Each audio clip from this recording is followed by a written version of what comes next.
wa ala alihi wa sahbihi wa ba'du. Rabbi shrah li sadri wa yassir li amri wa hlul 'uqdatam min lisani yafqahu qawli. Apa itu rahmat Allah Subhanahu wa taala, ini sedikit terlambat ya. Samping pertama loadingnya, yang kedua memang di tempat saya kebetulan itu sholat subuhnya mundur. Dan memang biasanya setiap tahun itu selalu bulan-bulan Januari, Februari itu memang biasanya mundur. Atau mungkin puncaknya saat Februari itu bisa jadi sholat subuh itu hampir jam 5 itu nanti.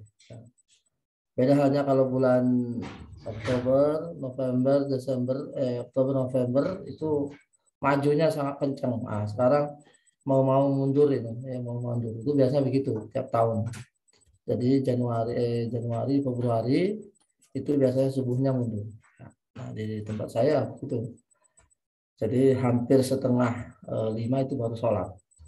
Jam 4:35 itu baru sholat.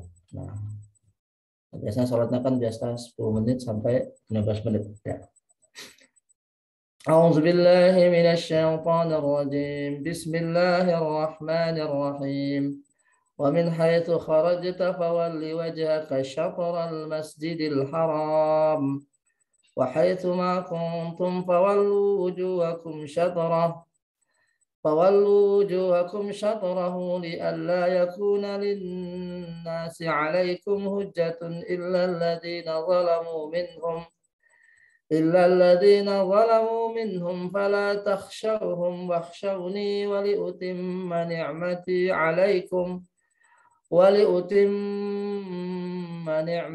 عليكم ولعلكم تهتدون. Al-ayat. Dan dimanapun saja kalian berada, dan dimanapun saja kalian keluar, maksudnya dalam perjalanan, fawalli wajhaka syatral masjidil haram, maka arahkanlah wajahmu ke arah Masjidil Haram ketika sholat. Wa haitsu ma kuntum fallu wujuhakum syatrah, dimanapun saja kalian keluar, dimanapun saja kalian berada, maka arahkanlah wajahmu ke sana, ke arahnya. Li alla yakuna linnasi 'alaikum hujjah, supaya nanti tidak ada lagi hujjah bagi manusia atas kalian kecuali orang-orang yang zalim dari antara mereka. Maka janganlah kalian mengkhawatir mereka, janganlah kalian takut kepada mereka, tapi takutlah kepadaku. Dan agar aku sempurnakan untuk kalian kenikmatan, agar kalian mendapatkan petunjuk. Ya.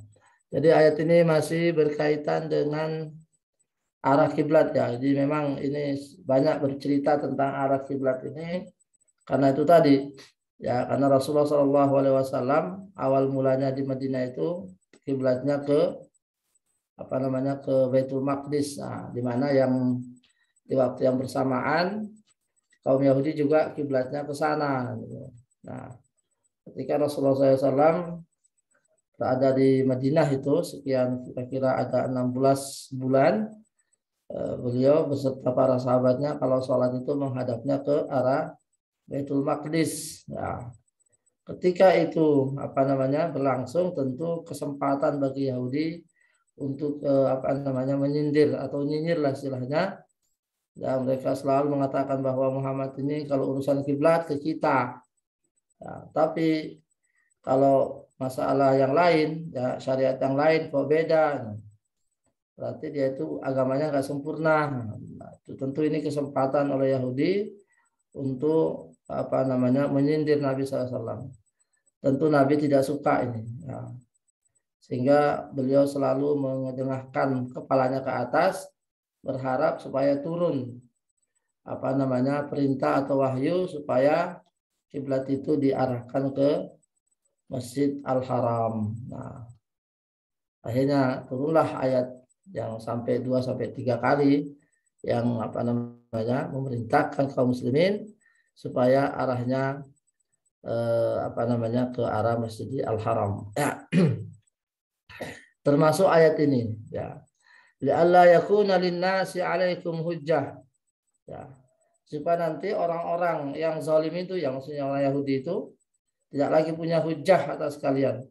Jadi semua yang berkaitan dengan kiblat itu adalah urusan Allah, Subhanahu wa taala. Seseorang tidak boleh berinisiatif untuk mengambil kiblat sendiri tanpa ada tuntunan dari Allah Subhanahu wa taala. Nah, oleh karena itu kita hanya mengikuti apa yang dikatakan oleh Allah dan Rasulnya. Jika itu memang arah kiblatnya ke Baitul Maqdis, saya ikut ke Baitul Maqdis. Tidak ada kaitannya dengan Yahudi dan Nasrani, tidak ada kaitan dengan siapapun, tidak ada kaitan dengan agama lain. Kita murni mengikuti apa yang dikatakan oleh Allah dan Rasulnya. Oleh karena itu min fawaidil ayah, ya, takrir amril am. Jadi disinggungnya berkali-kali berkaitan dengan kiblat ini menandakan bahwa ini persoalan tidak sepele, ya. Bahwasanya ini adalah betul-betul urusan Allah Subhanahu wa taala. Asani, yang kedua Bapak Ibu, wujub istiqbal al-qiblah, ya, atau istiqbal al-Ka'bah aina makan al-insan. Ya. Jadi wajib hukumnya untuk sholat menghadap ke kiblat dimanapun saja orang itu berada. Nah, ini sekali lagi berkaitan dengan sholat fardu. Sekali lagi, sholat fardu, ya, jika melengkapinya dia harus hadap kiblat. Ya, ini sudah sering kami singgung, ya, bahwa kalau sholat sunnah itu arahnya kendaraan, ya. Tapi kalau sholat fardu sebaiknya dia berhenti, seperti yang dilakukan oleh Rasulullah Shallallahu Alaihi Wasallam yang selalu turun dari kendaraan jika beliau ingin melakukan sholat fardu, ya, sholat fardu. Kemudian yang perlu kami juga sampaikan di sini bahwa jika tidak bisa memastikan titik koordinat, ya, titik koordinatnya tidak bisa langsung, maka arahnya pun sudah sah, ya. Fattaqullaha mastata'tum, ya, fattaqullaha mastata'tum. Tapi kan sekarang kan sudah bisa ditentukan titik koordinatnya. Jadi alatnya sudah canggih, manusia dimanapun saja berada sudah punya GPS satelit, dan bantuan satelit orang sudah bisa menentukan mana arah kiblat dengan bantuan teknologi, alhamdulillah. Kemudian faedah lagi Bapak Ibu, anna zalim la yadfa' mulamat syai', bermakna annahu sayalum wa illam yakun mahallullah. Atau bahwa orang zalim itu, ya, orang yang zalim itu akan selalu mencela orang-orang yang di jalan kebenaran. Ya. Jadi orang yang sudah berada di jalan kebenaran tidak perlu khawatir dengan celaan orang-orang yang zalim, orang yang itu setuju. Ya, ini juga merupakan suatu tasliyah, ya, hiburan bagi kita umat Islam, bahwa kalau kita sudah berpegang teguh dengan agama yang kita anut, dengan Al-Quran dan Sunnahnya, dengan Rasulullah sebagai suri teladan kita, maka kita tidak perlu terpengaruh, ya, dengan sindiran, dengan cibiran, ya, orang lain, tidak perlu, ya, karena kita yakin apa yang dikatakan oleh Allah dan Rasulnya melalui Al-Quran dan As-Sunnah, ya. Minal fawaid an ahlal batil yuhajjuna bil haqq li ibatali. Nah, ini faedah juga bahwa ahli kebatilan, ya, selalu berhujjah dengan kebatilannya. Ya, jadi yang batil hujjah dengan kebatilan tetap batil. Ya. Oleh karena itu, dari sinilah manusia itu atau seorang muslim itu harus tahu syubhat, ya, syubhat orang-orang yang biasa menyelisihi. Ya. Jadi kita umat Islam harus tahu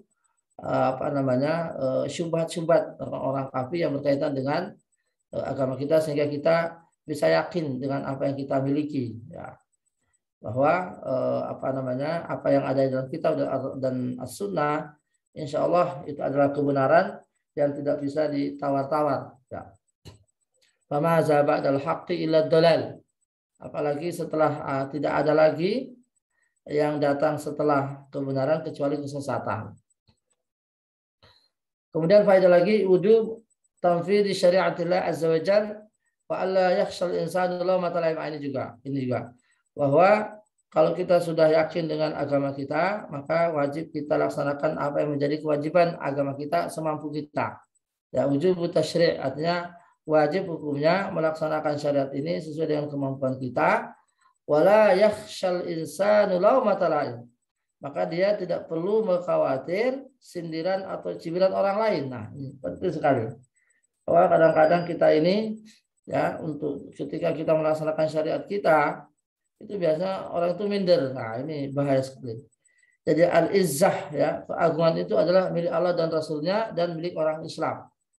Jadi orang Islam itu tidak perlu malu-malu untuk melaksanakan apa yang menjadi kewajiban agamanya ya sesuai dengan kemampuannya. Jadi, beri contoh ya umpamanya di dalam suatu kegiatan taruhlah umpamanya suatu pertemuan ya, pertemuan di situ banyak sekali orang non muslim, banyak sekali orang apa umpamanya ketika datang waktu sholat ya kita sholat tidak masalah itu. Jadi izzah itu ada muslim ya. Jadi mungkin Bapak Ibu pernah lihat dulu waktu di perhelatan Piala Dunia ya, mungkin saya punya fotonya itu, sudah lupa di mana fotonya. Waktu perhelatan Piala Dunia di Jerman kalau nggak salah dulu tahun 2006 ya di Jerman itu. Waktu Jerman itu menjadi tuan rumah ya. Waktu itu pertandingan Arab Saudi kalau tidak salah. Jadi Arab Saudi melawan apa itu dia ikut Piala Dunia lolos. Nah, waktu sholat itu sebagian stafnya pemain Saudi itu sekarang pertandingan sedang berlangsung itu padahal sedang berlangsung karena waktu datang ke sholat ya mereka menyebarkan sajadah ya menyebarkan sajadah di lintasan stadion itu kemudian sholat dan itu disorot oleh media tidak masalah ya ini seperti itu jadi bahwa memang disinilah diuji ya keimanan kita ya apakah kita ini mampu ya melaksanakan syariat kita di tengah-tengah kondisi seperti itu ya taruhlah umpamanya di mall ya di mana di situ umpamanya semuanya orang muslim terus datang terus ya kita sholat dimanapun adanya itu ya ini maksud di sini jadi wujub tanfidhi syariatillah ya azza wa jalla wala yakhsha laumata laim. Jadi seorang muslim itu harus yakin ya harus betul-betul yakin dengan apa yang ada di dalam dadanya dengan apa yang sesuai dengan keyakinannya kemudian dia melaksanakan keyakinannya itu dan tidak perlu khawatir ya tentang cibiran orang. Walillahil izzatu walirrasul walilmu'minin karena izzah itu adalah miliknya Allah dan Rasulnya dan orang-orang mukmin. Ya. Wujubu khasyatillahi ta'ala li'anna huwa alladhi biyadihi an-naf' darar. Ya. Wajib hukumnya orang itu takut kepada Allah karena di tangannya ya, di tangannya lah ya segala manfaat dan karena dialah yang menentukan manfaat dan mudaratnya manusia. Nah, jadi ini juga penting lagi bahwa seorang muslim tidak perlu takut kecuali hanya takut kepada Allah Subhanahu wa taala. Nah, ini barangkali salah satu contoh ya orang itu di mana diuji rasa takutnya ketika kita berada di daerah ya taruhlah umpamanya kegelapan ya dalam kegelapan malam sendirian itu ya kemudian kita berjalan di situ taruhlah Jumat Kliwon ya nah di sini nanti diuji keimanan kita ini apakah kita yakin betul ya dengan pertolongan Allah atau sebaliknya. Nah, ini ya. Jadi pada suatu malam umpamanya Jumat malam Kliwon jam 1 malam kita berjalan di samping kuburan umpamanya. Nah, disinilah kita nanti diuji keimanannya. Apakah yakin betul bahwa Allah bersama kita atau kita takut ya dengan makhluk-makhluk yang lain itu. Nah, ini sini ya. Ini maksudnya itu bahwa kita takut hanya kepada Allah Subhanahu wa taala dan tidak perlu takut yang lain. Kemudian faedah lagi Bapak Ibu, nikmatullahi tabaraka wa ta'ala ala hazil ummah. Ya, jadi nikmat Allah kepada umat ini di umat Muhammad SAW di mana Allah mengatakan tadi wali utimma nikmati alaikum agar aku sempurnakan kepada kalian nikmat kalian. Jadi insyaallah umat yang Muhammad inilah yang memperoleh kenikmatan di dunia maupun di akhirat. Una faedah Bapak Ibu, anna tanfiza awamirillah wa khasyatahu sababul hidayah. Nah, ini juga penting. Bahwa dengan melaksanakan perintah Allah dan juga takut kepadanya itu akan mengantarkan seorang mendapat hidayah. Ya, hidayah. Wal hidayah nau'ani, hidayah ilmiah wa hidayah amaliyah. Jadi hidayah itu ada dua, ya. Jadi hidayah ilmu, ya, jadi mengetahui hukum, mengetahui makna dan hukum, dan hidayah ilmiah dan hidayah amaliyah dan pelaksanaan. Nah, ini penting ini. Ya, hidayah irsyad, hidayah taufik. Ya. Jadi apa namanya? Seseorang mendapatkan hidayah itu bisa berarti dia mendapatkan ilmu. Nah, tapi di situ belum cukup. Nah, ada hidayah sosial lagi, yaitu hidayatul amal. Ya, orang tidak cukup hanya ilmunya saja, tapi harus pelaksanaannya itu. Nah, ini jawab sekali. Jadi bisa jadi ya, bisa jadi ada orang itu pandai berilmu, tahu hukum, tapi nggak bisa melaksanakan. Nah, itu juga kurang. Nah, yang paling atau ada juga orang hanya laksanakannya tapi tanpa ilmu. Nah, ini juga nggak bagus. Ya. Jadi yang bagus sudah duanya, berilmu dan mengamalkan. Ya, berilmu dan mengamalkan. Jadi kadang-kadang kita sudah tahu hukum ini halal dan haram, hukum ini sunnah bid'ah, yang ini adalah tidak ada dasarnya, yang ini ada sebagai kok sudah tahu, ya. Tapi pelaksanaannya malas. Nah, itu juga belum dapat hidayah itu. Jadi hidayah itu dua, ya, hidayah ilmu dan hidayah amal. Kadang-kadang disebut dengan hidayatul irsyad, hidayatul taufik. Ya, ya. Al-hidayah ilmiah maknanya anna Allah yaqta'u 'alal insani min al-ilmi ma yahtaju ilaihi al-umur li dinihi wa dunya. Jadi hidayah ilmu itu maksudnya adalah Allah Subhanahu wa taala membuka, ya, hati seseorang atau memberi ilmu kepada seseorang di mana ilmu itu dia butuhkan. Baik itu terkait dengan dunianya maupun akhiratnya. Nah, ini hidayatul ilmu. Nah, jadi penting sekali hidayah ilmu ini. Jadi seseorang itu dibuka oleh Allah atau diberi ilmu oleh Allah, ya, ilmu di mana ilmu itu yang berkaitan dengan maslahah, ya, dunianya maupun akhiratnya. Nah, ini ilmu dua, ilmu dunia dan ilmu akhirat. Nah, kedua al-amal. Nah, al-amalnya beramal bil. Ya. Jadi melaksanakan, ya, apa namanya, atau mempraktekkan ilmu yang sudah diberi itu. Nah, ini penting juga. Jadi bukan hanya sekedar ilmu teori lah istilahnya, tapi tidak mengamalkan. Nah, alangkah indahnya kalau kita mendapatkan ilmu, tapi juga mengamalkan ilmu itu. Nah, jadi bukan cuma sekedar. Nah, tadi namanya kita sudah tahu bahwa yang namanya kiblat itu syarat sahnya sholat. Nah, tadi saya katakan bahwa kalau dengan mau sholat sunnah itu boleh kita sholatnya di atas kendaraan dan arahnya sesuai dengan arah kendaraan seperti yang dilakukan oleh baginda Rasul. Tapi kalau ketika sudah sholat fardu, ya tidak berlaku lagi itu hukumnya. Maka kita singgah, ya, di masjid, singgah di tempat peristirahatan atau rest area kalau di tol, ya kita singgah, kemudian kita sholat fardu. Ya. Nah, sudah kita tahu sudah ilmunya bahwa orang musafir itu bisa qashar umpamanya, bahkan bisa jamak, ya, sehingga dia tidak boleh meninggalkan sholat dalam perjalanan, ya, lebih dari 80 km, ya, dalam perjalanan dari Malang ke Surabaya umpamanya itu sudah jauh, itu sudah 80 km itu sudah lebih. Ya, kita singgah di Masjid Cheng Ho. Nah, kita sholat langsung jamak kasar. Meskipun nanti sampainya di Surabaya itu masih waktu zuhur, tidak masalah. Kan kita tadi sudah melewati jaraknya, sudah apa yang kita lewati ini, apa yang kita lakukan ini sudah boleh. Nah, jadi sehingga dengan adanya ilmu, kita semakin yakin bahwa apa yang kita lakukan itu berdasarkan dalil. Jadi pentingnya hidayah ilmu dan amal. Ya, banyak mungkin orang punya ilmu tapi tidak bisa diamalkan. Ya, jadi juga percuma juga. Maka orang bijak mengatakan al-ilmu bila amal kasyajari bila thamar. Ilmu yang tiada diamalkan ibaratnya pohon yang tiada berbuah. Ya. Ada pohonnya tapi tidak berbuah. Tidak bisa juga. Tidak ada gunanya. Nah. Kemudian ayat selanjutnya. Kama arsalna kama arsalna fiikum rasulan minkum yatlu 'alaikum ayatina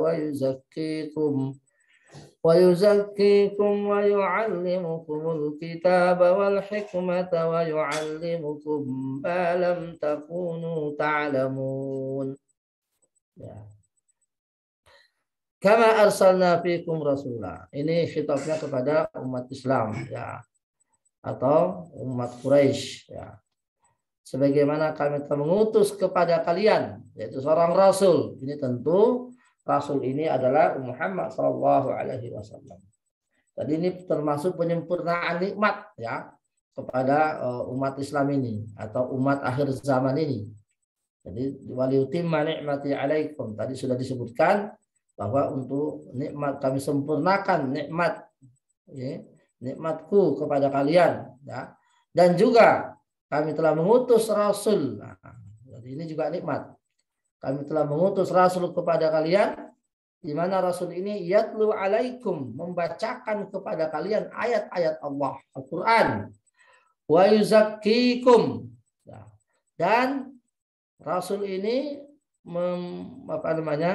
mensucikan kalian. Nah, ini mensucikan artinya memberi petunjuk ya, memberi petunjuk artinya yutahhirukum wa yunammi akhlaqakum wa dinakum. Nah, jadi membersihkan kalian artinya mengajari kalian akhlak yang mulia sehingga dengan akhlak itu kalian menjadi orang yang bersih ya.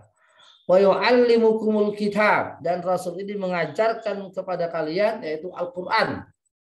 Ya, wa kana al-arabu ummiyin la yaqra'una wa la yaktubuna illa nadir minhum. Ya, jadi khususnya orang-orang kafir Quraisy saat itu mereka buta ya.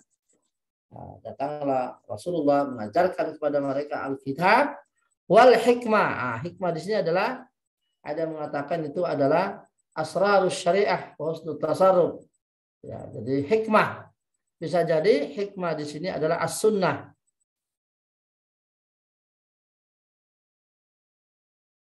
Nah, ini ada pertanyaan tadi saya singgung bahwa terkait dengan sholat jamaah. Ya, jadi saya ulangi Bapak Ibu, ini insyaallah pernah kita bahas ya. Jadi untuk qashar ya, untuk qashar itu hanya dilakukan oleh orang yang dalam perjalanan. Kalau di rumah belum boleh. Ya. Ya, jadi kalau jamaah boleh di rumah tapi jangan di qashar. Nah, ini dia.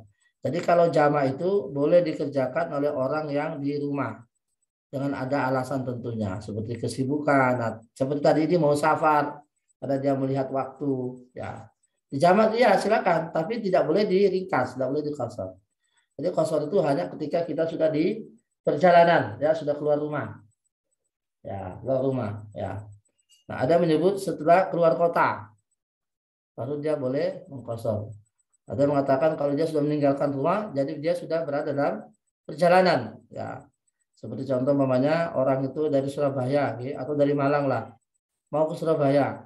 Apakah dia sudah boleh mengqashar di Terminal Arjosari? Nah ini ada mengatakan ukurannya adalah setelah dia meninggalkan rumah. Ada mengatakan ketika dia sudah melewati kampung halamannya, jadi sudah berada di Lawang, di Singosari, itu baru dia boleh qashar ya. Yang kami ikuti adalah bahwa orang itu setelah meninggalkan rumah, orang itu dalam perjalanan ya itu sudah boleh dia mengqashar ya. Ada yang mengatakan setelah dia meninggalkan kampung ya. Intinya bahwa ketika orang itu sudah dalam perjalanan maka dia sudah boleh mengqashar. Tapi kalau masih di rumah ya masih dia boleh jamak tapi nggak boleh qashar ya. Tapi kalau sudah di perjalanan boleh qashar, boleh juga jamak itu. Nah, kita ambil dalilnya adalah ketika Rasulullah itu mau ke haji ya. Itu di Zulhulaifah ya, mungkin ibu-ibu di sini yang atau bapak-bapak ketika pernah umroh ya, ketika dulu dia ke Mekah dulu ya, atau yang biasanya haji ketika dia ke Madinah dulu, ke Madinah dulu itu baru nanti kan baru ke Mekah. Nah, itu kan ada namanya Zulhulaifah atau Birali. Itu jaraknya dari Madinah dekat, itu kan 7 kiloan itu jaraknya. 7 kiloan. Nah, Rasulullah itu ketika dari Madinah ke Mekah itu di situ sudah qashar di situ. Nah, itu dekat sekali. Ya, jadi ada yang mengatakan itu tadi kalau orang itu sudah keluar dari rumahnya atau kampung halamannya, maka dia sudah boleh mengkosor. Ya. Tapi kalau masih di rumah, seperti pertanyaan Ibu Nur Endah ini, ya itu belum boleh karena masih di rumah. Tapi jamaah boleh, ya jamaah boleh. Jamaah takdim misalnya, ya. Umpamanya kita mau pergi ke Surabaya ini kan sudah tahu bahwa perjalanan jauh ini, sudah melewati batas 80 km. Ya, atau 81 km. Nah, sementara nanti mungkin kalau dalam perjalanan mungkin mobilnya nggak berhenti atau macet segala macam, itu segala macam, kan bayang-bayang macet segala macam. Karena nanti sudah tidak ada lagi apa namanya tidak ada lagi nanti kesusahan di tengah perjalanan, ya sudah dijamak aja boleh insya Allah ini ya boleh. Tapi tidak dikasar, jadi kasar karena kasar itu hanya bagi dalam perjalanan. Ya, kalau orang masih di kampung itu belum boleh mengkasar. Jadi Bapak Ibu kita kembali kepada ayat wa yu'allimukumul kitab wal hikmah. Jadi Rasul yang namanya Nabi Muhammad ini mengajari kita Al-Quran dan juga Al-Hikmah. Nah, Al-Hikmah itu kalau tidak salah ada mengatakan al-isabah fi ma'rifatis shawab. Ketepaan ya dalam mengenal suatu perkara. Itu namanya Al-Hikmah. Ada hikmah di situ. Jadi ada faedah di situ. Ada ketepaan di situ, ya. Nah, ada yang menyebut hikmah di sini adalah sunnah. Wa yu'allimukum ma lam takunu ta'lamun. Dan juga Rasul ini mengajarkan kepada kalian sesuatu yang belum kalian ketahui. Baik itu masalah urusan dunia maupun urusan dunia dan akhirat. Ya, jadi terutama tentu urusan akhirat. Ya, urusan akhirat perkara-perkara gaib kita nggak tahu. Tapi Rasulullah memberitahu kepada kita ya, lewat jalur sunnah itu. Ya, seperti sirat, seperti ada haud, ya, seperti ada mahsyar, seperti ada apa namanya hisab, ya, secara rinci itu Rasulullah mengajarkan kepada kita. Ya. Kemudian faedah dari ayat di atas, bayanu ni'matillahi alaina bi irsalir rasul. Penjelasan tentang nikmat Allah yang besar kepada kita umat akhir zaman ini dengan diutusnya Rasul kepada kita. Di mana Rasul ini adalah dari golongan manusia sendiri. Fa inna haza min tamamin ni'mah. Sungguhnya ini adalah kesempurnaan nikmat. Wa liutimma nikmati alaikum. Ya, ini tentu kenikmatan yang sangat besar dengan adanya Nabi Muhammad sallallahu alaihi wasallam diutus sebagai nabi akhir zaman. Ya, maka inilah Nabi suri teladan kita dalam segala hal, dalam segala aspek, baik aspek duniawi maupun aspek ukhrawi. Artinya baik masalah muamalah dengan Allah maupun muamalah dengan manusia. Jadi Rasulullah SAW telah memberi contoh bagaimana kita beribadah kepada Allah Subhanahu wa taala. Dan kita tidak bisa ya menuju kecintaan Allah tanpa melewati Rasul Nabi Muhammad sallallahu alaihi wasallam. Ya. Jadi Abu Dzar mengatakan ma tarakana Rasulullah wa ma ta'irun yuqallibu janahihi fis sama' illa indana min ilm. Jadi Abu Dzar mengumpamakan bahwa Rasulullah telah meninggalkan kita dengan keadaan bahwa tiada seekor burung yang yang membalikkan sayapnya di angkasa kecuali kita punya ilmu tentang itu. Artinya Rasulullah telah menjelaskan ya kepada mereka hal-hal yang membahagiakan bagi umat ini. Jadi Rasulullah SAW telah menyampaikan apa yang harus disampaikan. Oleh karena itu kita tidak boleh mengklaim ya apa yang ada dalam agama ini kurang, ya itu sangat berbahaya. Jadi Nabi Muhammad telah menyampaikan kepada umatnya apa yang harus disampaikan, apa yang menjadi kebahagiaan ya khusus dalam masalah agama, apa yang menjadi kebahagiaan di akhirat ya. Tapi kalau urusan duniawi ya enggak. Kalau seperti bagaimana cara bagaimana cara membuat pesawat, bagaimana cara ini ya itu kan tidak disebutkan itu. Ya, tapi secara spirit ya itu Rasulullah itu Al-Qur'an telah memberi isyarat dengan Allah berfirman fas'alu ahla zikri in kuntum la ta'lamun. Ya, tanyalah kepada orang yang tahu jika kamu tidak mengetahui. Ya, ini spiritnya. Bahwa dalam masalah dunia bagaimana cara membuat pesawat, membuat telepon dan sebagainya, ya ini tidak rinci, tidak disebutkan dalam Al-Quran atau Sunnah. tapi spiritnya itu diberikan dengan firman Allah, fas'alu ahla dzikri in kuntum la ta'lamun. Bertanyalah kepada ahli ilmu yang lebih tahu jika kamu tidak mengetahui. Ya. Kemudian Bapak Ibu faedah lagi, anna kauna rasuli minna yaqtadi an takuna Quraisy awwala man yusaddiqu bihi li'annahu ya'rifunahu wa ya'rifuna nasabahu wa ya'rifuna amanatahu wa lihaza wa wabbahahumullah ta'ala al-kufri bihi wasfi bid-dalal. Ya. Jadi Rasulullah SAW ini adalah orang yang diutus ya kepada umat akhir zaman yang kebetulan berasal dari Quraisy. Ya, berasal dari orang Arab, dari Quraisy, dari suku Quraisy. Maka dengan sendirinya seharusnya kaum Quraisy lah yang pertama beriman dan membenarkan ajaran beliau. Karena mereka tahu siapa beliau. Mereka tahu nasabnya, mereka tahu kejujurannya, mereka tahu amanahnya, mereka tahu sifat-sifat beliau, mereka tahu. Maka ketika orang-orang musyrik, orang-orang kafir Quraisy itu tidak menerima dakwah beliau, maka Allah itu sangat membenci orang Quraisy itu. Maka Allah mengatakan madalla sahibukum ma gawa. Kemudian Allah mengatakan wa ma sahibukum bimajnun. Jadi Allah menyindir sebetulnya orang-orang Quraisy ini kenapa tidak menerima dakwah Nabi ini, padahal mereka tahu siapa Nabi. Mereka tahu kejujurannya, mereka tahu nasabnya, mereka tahu suluknya, akhlak baiknya, mereka tahu. Kata beliau mereka hidup bersama beliau sekian puluh tahun. Tapi ketika Rasulullah itu mulai mengajarkan dakwah tauhid ini, kenapa mereka menolak? Nah, maka yang paling disorot ya ketika dakwah Nabi ini mulai diajarkan ya, tapi kalau ditolak, nah itu tuh Quraisy ini yang paling yang seharusnya adalah yang pertama iman. Tapi kenapa masih ada di antara mereka yang menolak dakwah Nabi Shallallahu Alaihi Wasallam ya? Maka seharusnya mereka itu orang paling bersyukur ya dengan adanya Rasul yang datang dari mereka ya. Seandainya Rasul itu dari yang lain kan mungkin orang lain akan bangga sekali. Ya, ini kenapa Quraisy ini nggak mau? Ya, makanya ini menarik. Ada sedikit sejarah mungkin kita tidak tahu ya.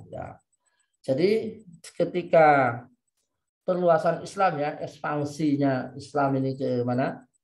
Ke Persia, ke mana tuh kawasan Jazirah Arab bagian utara ya, ke Syam ya, atau ke Irak. Itu kan banyak orang Arab. Ya, banyak orang Arab yang baik itu yang Arab dulu pernah tinggal di Mekah, hijrah ke sana. Ya jelas mereka masuk orang Arab. Jadi bukan orang Persia, bukan orang Turki, bukan orang Qibti, orang Arab. Ya. Nah, ketika Islam itu mulai ekspansi ke kawasan utara daripada Jazirah Arab, mereka di sana mendapati orang-orang Arab tapi Nasrani. Orang Arab tapi non muslimin, maksudnya orang Nasrani. Nah, orang Arab Nasrani ini oleh Umar itu hanya diberi dua opsi. Ya, hanya diberi dua opsi ketika mereka itu. Kamu itu mau opsi masuk Islam, kamu menjadi saudara kita. Kalau enggak, ya sudah, kalian dipenggal. Ya. Kenapa? Karena kalian itu orang Arab, bukan orang siapa-siapa. Seharusnya kalian itu bangga dengan adanya Rasul kita ini dari kita ini. Ya. Adapun orang non Muslim yang lain seperti orang Turki, orang Persia itu sama Umar itu masih diberi kelonggaran. Mereka bisa hidup di antara kaum Muslimin ya dengan agama mereka masing-masing. Ya, tapi orang Arab tidak. Mereka punya pengecualian itu. Ya, nah, itu tadi berangkat daripada itu tadi bahwa Nabi Muhammad SAW ini berasal ya dari orang Arab. Seharusnya orang Arab harus bangga. Harusnya mereka itu harus mengikuti Nabi ini, karena dengan diutusnya Nabi akhir zaman dari golongan mereka itu dengan sendirinya kan akan mengangkat harkat dan martabat mereka. Ya, karena Nabi ini diutus dari sini. Kita tahu bahwa inilah Nabi paling mulia. Ya, Rasul paling mulia di antara para rasul, bahkan makhluk paling mulia. Nah, seharusnya orang Arab itu harus bangga, harus bersyukur. Nah, dengan bersyukur mereka dengan mengikuti ajaran Nabi Muhammad SAW. Tapi kenapa masih ada di antara orang Arab itu yang non Muslim ya? Jadi untuk saya sampaikan Bapak Ibu bahwa benar bahwa Rasulullah itu dari Arab. Tapi kenyataannya tidak semua orang Arab itu mengikuti ajaran Nabi SAW. Tidak. Sampai hari ini. Sampai hari ini. Jadi khususnya di daerah-daerah seperti Irak, di Syam ya, di Syam itu kan ada Palestina, ada Jordania, ada Suria ya, kemudian di Irak juga, bahkan di Kuwait, itu ada di sana itu banyak orang Arab masih non Muslim. Arab tadi bukan orang Islam, Arab tadi bukan orang Islam, ada ya, sampai hari ini.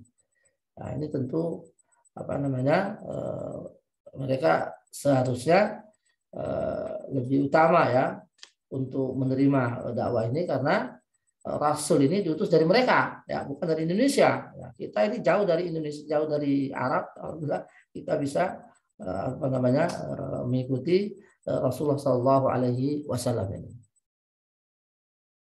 Meskipun memang Rasulullah kan diutus untuk seluruh umat manusia, benar ya, bukan saja orang Arab ya, tapi apa asal usul beliau ini dari kalangan bangsa Arab.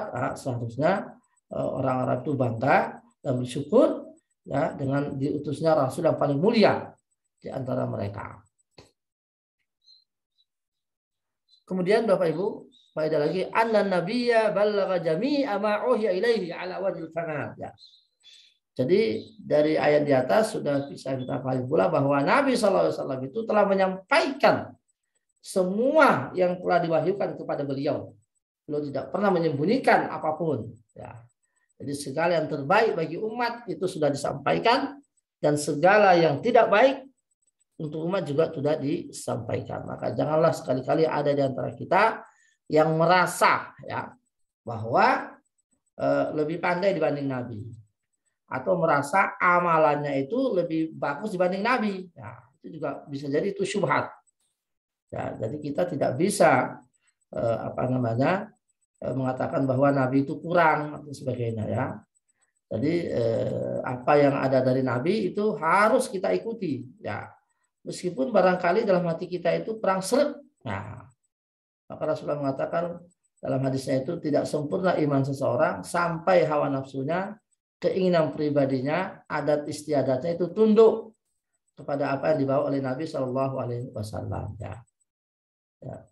Ya. Sebagai contoh ya, Bapak Ibu ini mungkin dari pihak bapak-bapak itu mungkin ada yang kurang sreg ya dengan kencing berdiri. Itu hadisnya ada Bukhari. Ya, itu mungkin di antara kita mungkin gimana kalau sebenarnya. Ini kan ada Nabi SAW itu coba ada hadisnya. Bukhari itu di Bukhari Muslim itu Rasulullah itu kencing berdiri. Jadi boleh laki-laki itu kencing berdiri seperti pembanyak ketika di pesawat, maaf ketika di bandara kan biasa ada tempat-tempat toiletnya itu ada tempat kencingnya kan ada biasanya yang sudah penampung-penampungnya itu tak apa-apa itu. Jadi laki-laki itu kencing berdiri boleh. Itu ada hadisnya. Nah, yang seperti ini kadang-kadang kita kurang seret, tapi ini kan sunnah Nabi harus tunduk. Ya, tidak boleh kita mengatakan bahwa itu tidak benar, karena ini adalah Rasul melakukan atas nama wahyu, mandat dari Allah Subhanahu wa Ta'ala. Ya. Mungkin di antara kita ada yang tidak suka dengan bekam dan lain sebagainya. Ya kita ya jijik sama darah dan sebagainya. Ya. Ya, tapi ini sunnah Rasulullah SAW ya, seperti siwak umpamanya, mungkin di antara kita itu bima jijik enggak siwak, enggak boleh seperti itu. Ini kan sunnah Nabi ya. Jadi apa yang mendalam diri kita harus tunduk apa yang ada di atas dari Nabi SAW, karena Allah berfirman ya, wa ma ataakumur rasulu fakhudhu, apa yang datang dari Rasul itu ambillah. Jadi Rasul ini tidak berbuat atas inisiatif dia. Ini wahyu, itu mandat dari Allah Subhanahu wa Ta'ala. Jadi apa? Kan sudah pernah saya sampaikan sebelumnya bahwasanya ada 3 orang datang ke Rasulullah Shallallahu Alaihi Wasallam, tapi waktu itu Rasulullah tidak ada, yang ada hanya Aisyah radhiyallahu anha, istri beliau, ketiganya bertanya tentang bagaimana kebiasaan Rasulullah di rumah, bagaimana ibadahnya dan sebagainya. Dan Aisyah bercerita apa adanya. Jadi Rasulullah itu, kata Aisyah, tidak selamanya tidur. Jadi beliau tidur, bangun, tidur lagi. Jadi tidak selamanya sholat. Jadi malamnya itu tidak diisi dengan sholat full. Enggak. Kemudian Aisyah juga bercerita, yang satunya nanya gimana puasanya. Kata Aisyah, ya Rasulullah itu tidak setiap hari puasa sunnah. Kecuali kalau puasa Ramadan beliau tiap hari karena wajib. Kalau puasa sunnah ya kadang-kadang puasa, kadang-kadang enggak. Bahkan Aisyah mengatakan Rasulullah itu kadang-kadang beliau itu buka tiap hari, sekarang kita mengatakan dia tidak pernah puasa sunnah. Tapi kadang-kadang beliau itu puasa setiap hari, sekarang kita mengatakan dia itu puasa setiap hari. Artinya beliau melihat kondisi. Ya, kalau di rumah ada yang bisa dimakan, ya nggak puasa. Kalau tidak ada yang bisa dimakan, beliau kadang-kadang puasa. Jadi normal biasa. Nah, akhirnya kemudian yang satunya mengatakan bagaimana dengan istrinya? Ya biasa, seperti suami istri. Kadang-kadang beliau cuci piring, beliau juga dengan hubungan dengan istrinya. Jadi Rasulullah itu normal saja. Nah, jadi kemudian ini sebentar saya lanjutkan dulu. Jadi kemudian yang pertama itu mengatakan itu kurang, saya akan puasa tiap hari. Dia mengatakan, yang dua mengatakan saya akan qiyamul lail semalam suntuk. Ya, yang ketiga mengatakan saya tidak akan menikah sampai mati. Karena menikah itu akan menghalangi saya menuju Allah. Saya ingin ibadah terus. Saya ingin konsentrasi ibadah total. Saya tidak ingin pikir masalah dunia seperti wanita dan lain sebagainya. Saya ingin ibadah. Ya. Nah, sehingga Rasulullah ini, Aisyah ini mendengar komentar orang ini, kaget dia. Oh, terperanjat Aisyah ini. Masya Allah, ini orang ini Masya Allah. Seakan-akan menganggap apa yang dikerjakan Rasulullah itu adalah sesuatu yang rendah, gitu ya. Akhirnya ketika datang Rasulullah SAW, langsung Aisyah itu langsung mengkonfirmasi tadi bahwasanya ada 3 orang datang ke sini menanyakan tentang jenengan. Saya cerita apa adanya, puasa, tentang hubungan suami istri, tentang sholat malam. Saya katakan apa adanya, yaitu. Kemudian Rasulullah bertanya, bagaimana komentar mereka? Oh, sepertinya mereka itu menganggap bahwa apa yang Rasulullah katakan lakukan itu sedikit itu. Terus apa mereka? Mereka itu pengennya lebih. Yang satunya pengen puasa terus setiap hari. Yang satunya pengen qiyamul lail semalam suntuk. Yang satunya tidak mau menikah karena menikah itu mengganggu dia dengan Allah Subhanahu wa taala. Nah, Rasul langsung marah ya. Terlihat dari wajah beliau tanda bahwa beliau marah, kemudian beliau mengumpulkan manusia dan sahabat, kemudian beliau berpidato. Nah, disitulah beliau mengatakan bahwa wahai saudara-saudaraku, saya ini adalah orang yang paling takwa di sisi Allah, kata Rasulullah. Saya adalah orang yang paling mulia. Saya orang yang paling dekat. Saya orang yang paling wali. Tidak ada lagi wali di atas saya.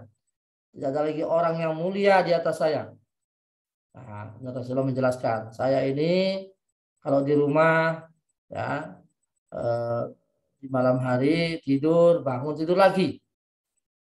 Kalau puasa, saya kadang-kadang puasa, kadang-kadang tidak. Nah, saya juga menikah. Ya, saya menikah. Barang siapa yang tidak suka dengan kebiasaan saya ini, merasa kurang, maka dia bukan dari golonganku. Ini bahaya sekali. Jadi kalau ada orang sekarang ini bukan dari golongan Muhammad, pasti masuk golongan setan. Tidak ada lagi. Karena dia adalah Rasul terakhir. Ya, karena dia adalah Rasul terakhir. Ya. Ini tadi ada yang chat. Ya. Mohon diulang kaitannya laki-laki dengan buang air kecil berdiri ya. Jadi ada hadisnya, ya ini ada yang tanya. Ada hadisnya bahwa Rasulullah itu kencing berdiri ya. Jadi boleh maksud saya, ya. Bukan berarti saya mengatakan itu orang itu nggak boleh kencing duduk, boleh duduk, boleh berdiri. Gitu. Ya, jadi ada hadisnya. Jadi Rasulullah itu kencing berdiri, jadi boleh. Ya, ini contohnya. Mungkin di antara kita ada yang kurang bagaimana itu Rasulullah ya. Ini Rasulullah itu mandat dari Allah ini. Jadi dia itu kita itu tidak mungkin lebih mulia dibanding Rasulullah itu. Ya. Jadi ada hadisnya menyebutkan bahwa Rasulullah itu berdiri. Jadi boleh ya. Dan secara kedokteran juga tidak ada masalah ya orang itu kencing berdiri ya. Tapi ya tetap di tempat tertutup ya tentunya ya. Di tempat yang tertutup ya sebaiknya ya, di toilet dan sebagainya. Bukan berarti kencing di sembarang tempat, tidak begitu ya. Tetap di tempatnya, posisinya maksud saya ya. Bahwa sehingga jenengan pamannya masuk WC ya silakan kencing berdiri tidak apa-apa. Ya, di posisinya itu maksud saya. Kalau tempatnya ya tetap di tempat yang tertutup, yang tersembunyi, yang tidak kelihatan orang ya. Nah, kemudian faedah lagi Bapak Ibu ya. Anna ma ja'a bihi Nabi sallallahu alaihi wasallam fa huwa min ayatillahi dalla ala kamali rububiyyatihi wa sultanihi wa rahmatihi wa hikmatihi. Bahwa apa yang datang dari Nabi ini adalah itu termasuk dari tanda-tanda kebesaran Allah yang menunjukkan kesempurnaan rububiyahnya, kesempurnaan kesempurnaan maha kuasanya Allah, kesempurnaan rahmahnya Allah dan sebagainya. Ya, artinya bahwa apa yang datang dari Rasulullah, dari ayat-ayat, hukum-hukum dan lain itu merupakan bukti akan kesempurnaannya rahmat Allah kepada umat manusia.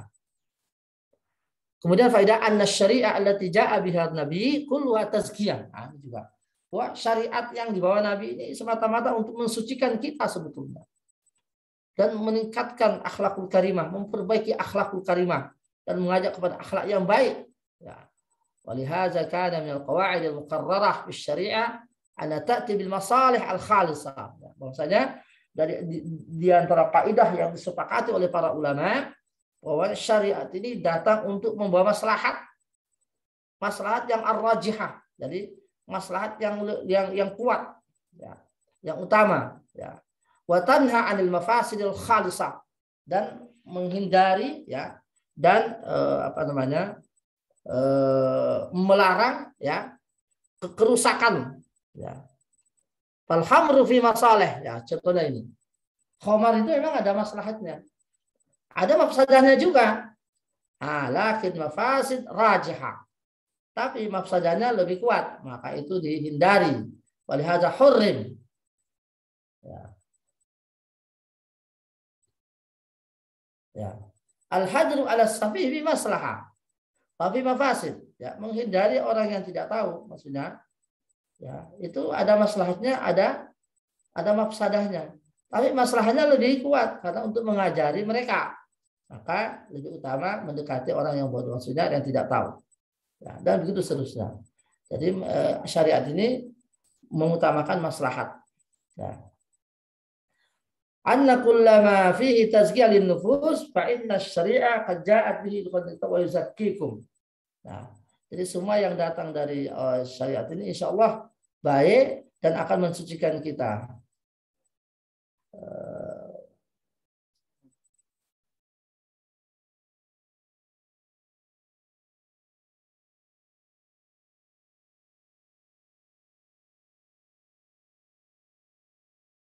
Nah, ini bagus ini pertanyaannya ya.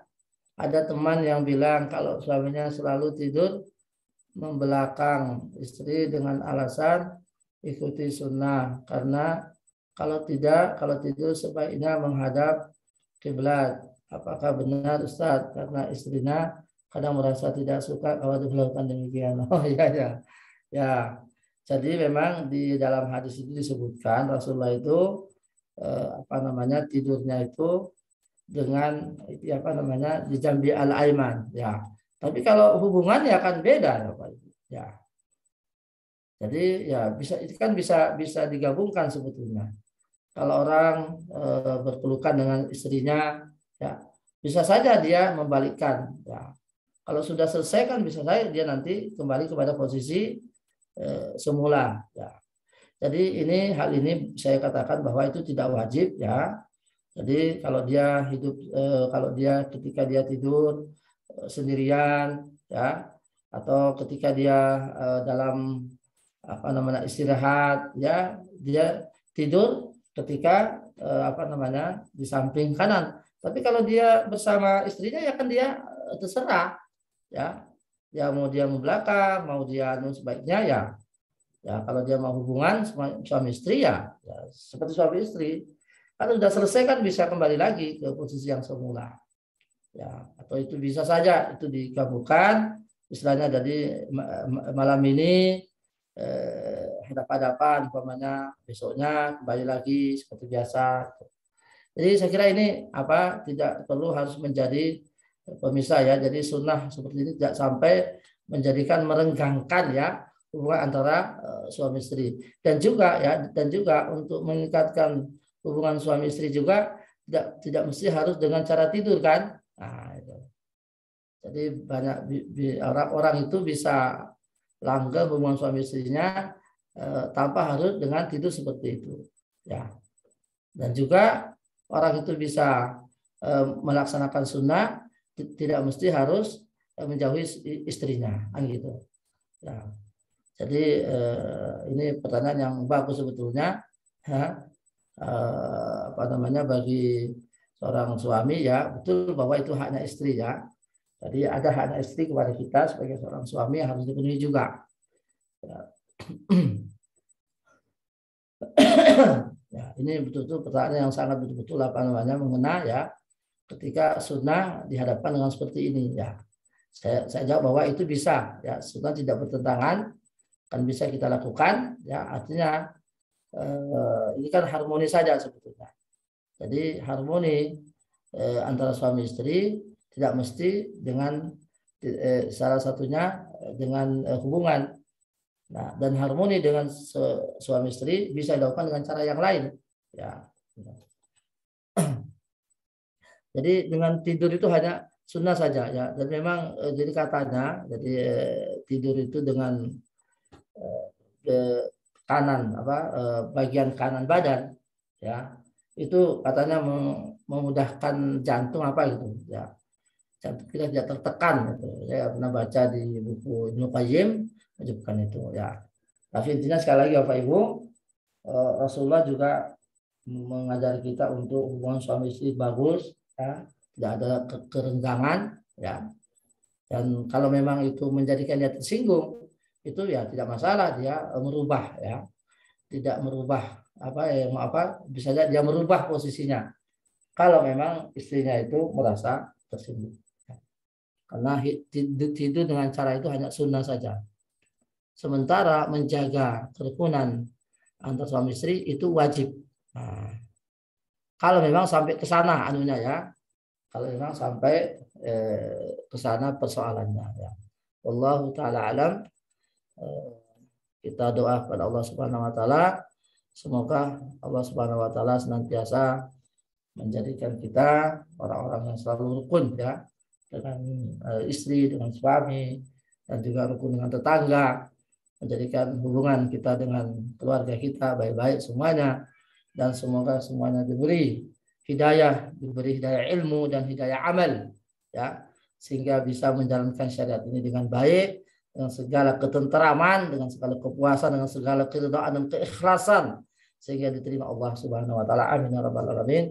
Alhamdulillahirabbil alamin. Alhamdulillahi ni'ma wa kafi mazida. Ya rabbana lakal hamdu kama yanbaghi li jalali wajhikal karim wa azimi sultanik.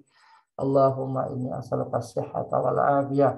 Allahumma shfi mardana wa mardal muslimin. Allahumma allimna ma yanfa'una wanfa'na bima 'allamtana. warzuqna ilman yanfa'una fid dini wad dunya wal akhirah. Allahumma la tada' lana zamban illa ghafarta wa la hamman illa farajta wa la daynan illa qadaita wa la hajatan min hawaijid dunya illa addaitaha lana ya qawiyyu ya aziz innaka antas sami'ud du'a. Allahumma inna nas'aluka as-sihhata wal afiyah. Allahumma la sihhata illa ma ja'altahu sihha wala afiyata illa ma ja'altahu afiyah. Allahumma shfi mardana wa mardal muslimin. Allahumma yassir lana umurana kullaha. Allahumma la sahla illa ma ja'altahu sahla wa anta taj'alul hazna idza syi'ta sahla. Allahumma inna nas'aluka imanan da'ima wa rizqan wasi'a wa amalan mutaqabbala wa shifaa'an min kulli da'in wa saqam Wassallallahu ala sayyidina Muhammadin wa ala alihi washabihi wa baraka wa salam. Walhamdulillahi rabbil alamin. Subhanakallahumma bihamdika asyhadu an la ilaha illa anta astaghfiruka wa atubu ilaika wal afu minkum.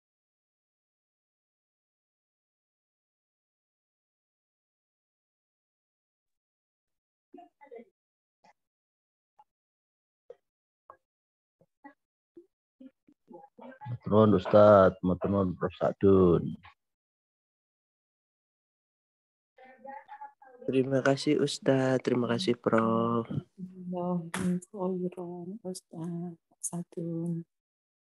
Terima kasih Ustadz, Prof. Sadun, Mbak Yuni, matur nuwun sangat izin les. Nggih, Ibu. Terima kasih banyak Ustadz Sofyan atas kajian hari ini.